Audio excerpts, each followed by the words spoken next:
is the corruption issues katulad ng flood control.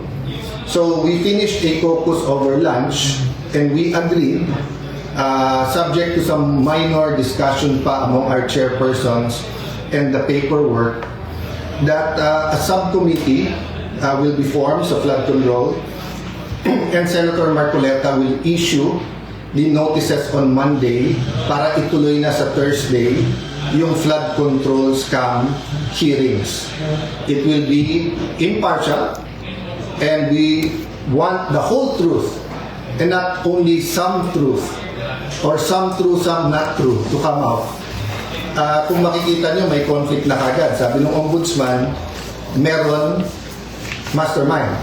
Sabi ni Senator Lacson, walang mastermind.